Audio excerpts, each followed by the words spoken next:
हमने अपने आप को डिकपल कर लिया, तलाक ले लिया अमेरिका से। उधर रोज कुछ ना कुछ बुरी खबर आती है और हम बिल्कुल अलग चाल चल रहे हैं। क्या एक्चुअली ये इसलिए क्योंकि भारत में जो इकोनॉमिक इंडिकेटर्स हैं हमारे, वो वर्ल्ड में सबसे बेस्ट हैं। आप देखिए आरबीआई ने कितना रिस्क लेते हुए पॉज कर दिया, या आप जो दूसरे फ्रिक्वेंसी नंबर आ रहे हैं उनको देखिए, आप चाहे क्रेडिट ग्रोथ के नंबर देखिए या बड़े बैंकों के रिजल्ट्स देखिए, तो क्या वाकई हम लोगों ने डिकपल कर लिया कि नहीं, यूएस की प्रॉब्लम अलग, वो अपना देखें, हम अपना देख रहे हैं?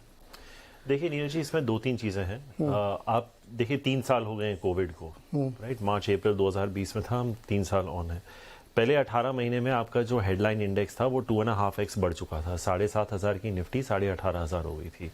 तो एक तरफ से लाजमी है कि कहीं तो आप जाके पॉज करेंगे, you need time to digest that. उस तरह की रैली देखिए 2003 से 8 के बाद कोई 5 साल का एक विंडो नहीं आया, लेकिन जिस तरह का मूव आया था, you need time to digest it. उसके बाद भी ऐसा नहीं है कि एक वन वे स्ट्रीट था, युद्ध हुआ है, तेल की स्थिति थोड़ी काफ़ी ख़राब थी, and so on and so forth, US inflation वगैरह। आई थिंक नीरज जी, ये जो पिछले 1100 पॉइंट की रैली आई है, मैं 1100 बोल रहा हूँ क्योंकि लास्ट जो आरबीआई की पॉलिसी थी उस दिन निफ्टी 16,900 पे था, आज 18,000 है। Correct, right. इसमें 2 बड़ी चीज़ें हुई हैं। अगर आप ओवरनाइट यूएस का जीडीपी प्रिंट देखें तो वो 1% आया था, राइट? एक्सपेक्टेशन 2% की थी, और जो थर्ड क्वार्टर की थी वो 2.6% की थी। और जो पेंडिंग होम सेल्स की जो डेटा थी, उनका एक्सपेक्टेशन था कि वो 0.5% बढ़ेगी, लेकिन वो 5% गिरी। The science of a US slowdown / recession have begun. ठीक है, तो आई थिंक आरबीआई को जितना लोग क्रिटिसाइज करते हैं, एक तरफ से आपको क्रेडिट भी देना चाहिए, वेरी इट्स ड्यू, कि उन्होंने पॉज दिया।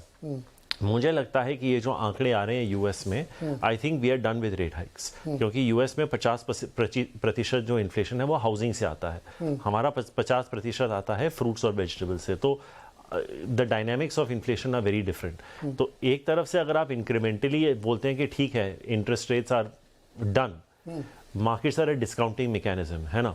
तो अगर आप पकड़ के चल रहे हैं कि ठीक है FY24 में इसका इम्पैक्ट आ भी जाएगा, और ये एक तरफ से एक पूरा नॉर्मलाइज्ड ईयर हो जाएगा। FY23 भी काफ़ी हद तक नॉर्मल ही था, लेकिन now we are back to a post Covid normalized. हम वो FY20 का कॉरेस्पॉन्डिंग क्वार्टर अभी नहीं देख रहे। तो आई थिंक अगर FY25 पे अगर हम देखें, I think things are not looking that expensive. FY24 पे अभी भी आप आर्ग्यू कर सकते हैं। तो is there a case for the market to make a new high? वो एकेडमिक है, राइट? हम 900 पॉइंट दूर हैं, हो भी सकता है, नहीं भी हो सकता है। बट द क्वेश्चन इज, जैसे जो मूवी आई थी मैट्रिक्स, जहाँ पे मॉर्फियस न्यू से कह सकते हैं कि I can only open the door for you, you have to step in. वहाँ पे हिट करना एक बात है, वहाँ पे सस्टेन करना दूसरी बात है। तो I still don't think we are out of the woods. जो एसवीबी की जो क्राइसिस थी वो मार्च एंड अर्ली अप्रैल की क्राइसिस थी, और अभी आंकड़े यूएस में स्लो डाउन होना चालू हुए हैं। तो ये कैसे प्ले होगा? नहीं तो क्या यूएस अगर मान लीजिए रिसेशन में जाता है, जो कि कह रहे हैं लोग कि 30 जून के बाद वो ऑफिशियली दिखने लगेगा आपको, हम उसका इम्पैक्ट लेंगे क्या? जरूर लेंगे, क्योंकि आपका जो एक्सपोर्ट सेक्टर है, आप आईटी सर्विसेज को ही ले लीजिए, इन्फोसिस का क्या हुआ। देखिए, एक तो आपके एक्सपोर्ट्स में इम्पैक्ट पड़ेगा, दूसरा अगर आप कुछ चीजें इंपोर्ट कर रहे हैं उस पर भी असर पड़ेगा, क्योंकि अगर वहां के लोग प्रोड्यूस नहीं कर रहे तो आपकी एक्स और एम, जो जीडीपी का फॉर्मूला है C+I+G+X-M, वो एक्स एंड एम तो आपके कंट्रोल में है ही नहीं ना। तो almost 40% of the 5 variables is not in your control, तो you are back to CING। तो वहां पे होगा, तो यहाँ पे डेफिनेटली एक इम्पैक्ट होगा। कितना होगा वो नहीं बता सकता, 1% हो, 1.5% हो, 2% हो, वो पता नहीं। लेकिन अगर आप आंकड़े देखें तो most economists are working with 5.5 to 6% GDP growth for this year. Nobody is working with 6.5, nobody is working with 5। तो I think at 5.5-6% you will be one of the best fastest growing economies in the world. Earnings की आप जब headlines पढ़ रहे थे अभी, earnings have been very good. ऐसा नहीं है कि इन्फोसिस को छोड़ के कोई शॉकर नहीं आया है एक्चुअली, तो ये एक बहुत ही आश्चर्यचकित बात है कि लोग एक्सपेक्ट कर रहे थे कि ये क्वार्टर खराब आएगा।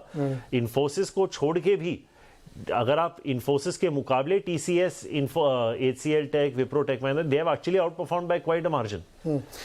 इनफैक्ट